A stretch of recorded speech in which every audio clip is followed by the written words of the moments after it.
In this episode of Marie TV, we do have some adult language. So if you have little ones around, grab your headphones now. Before you decide to add any complexity to the business or a new revenue stream, I'm saying this from my heart to yours, really get grounded in knowing, is the juice going to be worth the squeeze? Hey, it's Marie Forleo, and welcome to another episode of the Marie Forleo podcast and Marie TV, the place to be to create a business and life you freaking love. And today, it's actually Q&A Tuesday. And today's question comes from Daisha. Hi, Marie. My name is Daisha. I live in Tucson, Arizona, and I am currently going through a B school. I think my main question or concern has to do with the scale of business that I actually want to run. I don't have big, grandiose dreams of making millions and millions of dollars. Me and my husband actually sat down and talked about that a few weeks ago, and we would be very comfortable making six figures, making somewhere between maybe 200 grand a year. We just want enough to be able to go on vacations with our family and maybe pay off some small credit cards and things. But I think probably my main question for you is, what does that look like when you're not trying to scale to make things larger, but you're actually wanting to just keep things very manageable? I am a health coach. I currently run my own coaching program online. I currently have 6 one-on-one clients, and it's actually a perfect schedule for me. I'm also a group fitness instructor, so I'd like to do some boot camps here in my town. But anyway, your thoughts on micro businesses and making things smaller as opposed to making them larger when it comes to income? So the first thing that I wanted to say, and I want to make sure that this really gets through to your heart, you and everyone watching right now, is that bigger dreams aren't necessarily better dreams. And this more is not actually healthy or sustainable, not for many of us. So I heard you say sometimes I feel bad because I don't dream of having a gajillion-dollar business or something like that. And Daisha, I've often felt that way too, because I get to interact with so many wonderful different types of humans, and some of them are they are beasts, they're monsters. They're oh my God, I want to earn $1 billion. And I've had to check myself, right? I've really had to check myself. I'm making everything shake. Sorry, editors. But the point of that is because my ego can get into comparison, thinking that I must not be dreaming big enough. Maybe I'm not a real entrepreneur. I don't know if you relate to any of this, but as I've gotten older and hopefully a little bit wiser, I've come to realize that really bigger dreams are not better dreams. And the size of your dream is perfect for the unique expression of your soul. So just want to lay that as a foundation. That's number one. Number two, your clarity is fantastic. So step number one that I wanted to share with you is that we want to begin with the end in mind. So since you're a B schooler, I love this because there are certain parts of the program that you can go back into and we can refresh. But one of them is about being really clear for you and your family.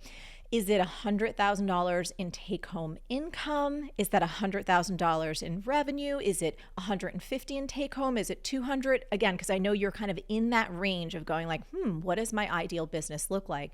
And so I want to invite you to get that extra level of clarity, because the difference between revenue versus profit versus take-home income, that is a big swing, right? So I know for me in our business, when I'm looking to reverse engineer to make sure that my business stays really aligned with my lifestyle and my unique goals, I'm going okay, well, what are the revenue numbers that we want to hit? And I'm the person who happens to live in New York City, one of the highest taxed areas ever, right? My accountant's always girl, can't you move to another state?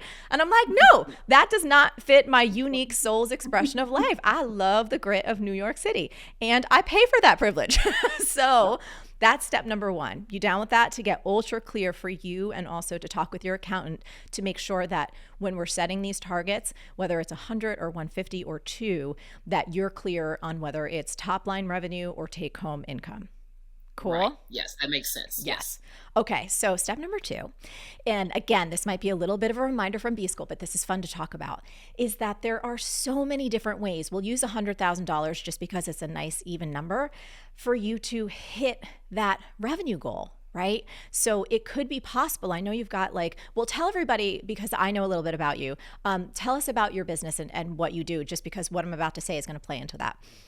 Yes. So I'm a master health and wellness coach. I have created my own coaching program where I have one on one clients, but I also have a group coaching program. So that is the bulk of my business and my income at the moment. Cool. And I know you also do some group fitness. Again, fitness person here, old, Nike elite dance athlete. Yes, let's get in those Yeah. classes together. So you got that as a passion too, which I love. And there can be some fun boot camps and different things that you can offer. Yes. So for example, let's say we're just playing with that $100,000 number, for instance, you could have 10 kind of premium clients at 10K a piece, and bam, you knock that out, right? Or you could have 20 clients paying you $5,000 a year for whatever type of extraordinary value or program that you want to create. Bam, we hit that number again. Or we can have any kind of combination thereof, a handful of those kind of higher end clients where you have a particular package. And then I know you're possibly interested in some group programs too.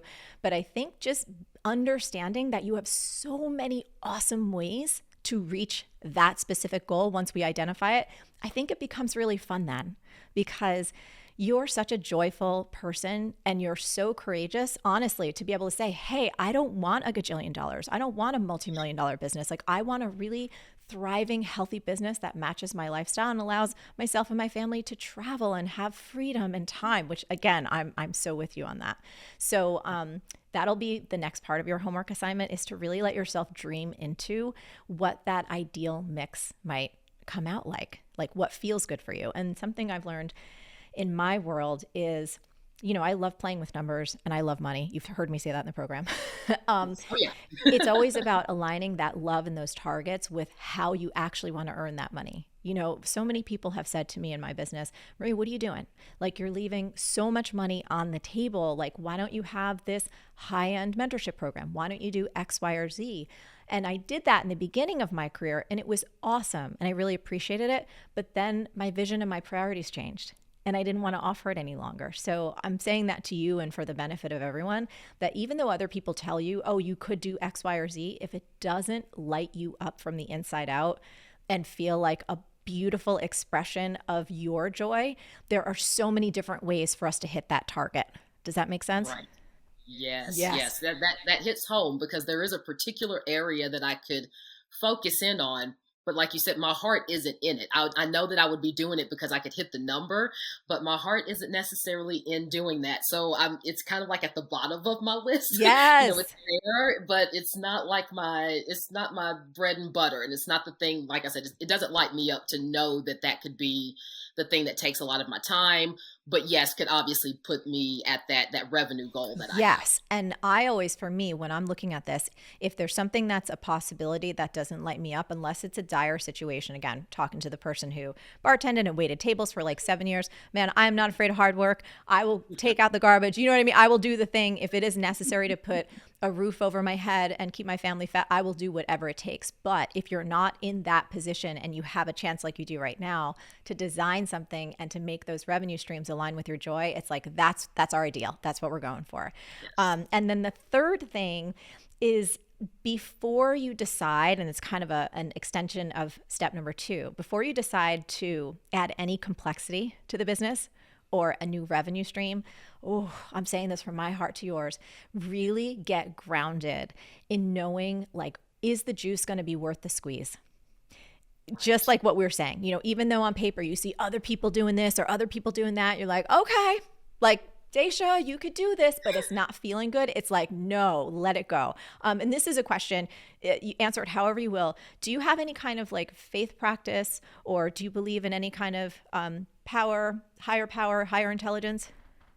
I do, and I have my own personal faith practice, and I do, and meditation. That's something that I've really come to in the past couple of years. As I've Yes. coached that with women, it's actually become part of my own, journey and stuff as well. So I use both of those a lot to get Good. me grounded in figuring out, okay, this path, not like you said, not what they're doing over there, but my own path. Yes. And the reason I brought that up is because I often find that when I'm in this stage of looking to design what's next, that is one of my greatest sources of intelligence, wisdom, guidance, and direction.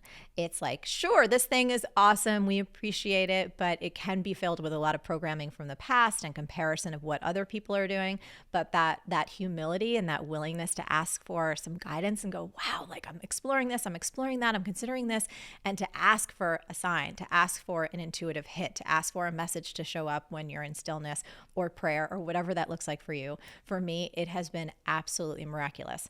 And then this was one last thing that I wanted to mention, because I know when we were getting ready for this conversation, you had mentioned something like, hey, I'm excited to kind of build this particular business because in addition to having time to travel with my family, I'm also excited to pay down this little bit of debt that I have. So can we talk about that for a second? Because that's something. Well, of course. So here's what I did, because I remember there was a point in my life where I was, for me and my experience, was carrying so much debt, and it brought a lot of heaviness. It brought a lot of shame. It brought a lot of anxiety. Like there were so many things that were kind of tied up in that. And I remember when I made the decision for myself, I was like, okay, I am going to live and get, I'm going to get and then live debt free. And it took courage because I was so scared. I didn't know what the number was going to be for me. And then once I finally got super clear on what that number was, I was like, oh, okay, like I faced it and now I can deal with this. And then I started to play a game with myself. Then it got super fun. It was like, how quickly can I knock this thing out? And it was awesome how it started to infiltrate my decision making on every level of like where I could cut back. And it didn't feel like a sacrifice, quite honestly. It was just me becoming more conscious about my spending and aligning this flow of money with the thing that I really, really wanted, which was to be debt free. So I don't know if there's anything in there for you for going like, oh, this isn't that bad, or whatever this number is, this is it.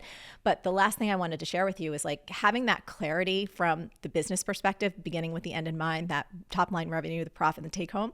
Then you look at that debt number, then it becomes so fun to go, oh, well, maybe I could teach this one-off workshop, or I could do this one-off boot camp or something where it may not be a commitment you want to make forever, but it could help you knock out that debt goal. And then you're like, oh my God, I'm free, which is how I felt. And, you know, it's just the best feeling ever. I want everyone to be and live debt free. So I just wanted to offer that to you if it was any inspiration.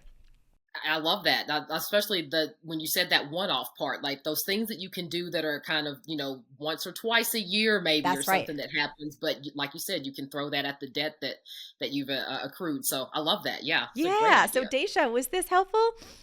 Yes, so helpful, Marie. Thank you so much. I just love hearing from people that I admire and that I aspire to be like, and I this was just amazing. Thank you so much for you're a B schooler, so I'm going to be with you. And as much as you want to come retake the program, you come back and dip back in. And I want you to keep us posted on your progress, because I think honestly, there are so many more people like us.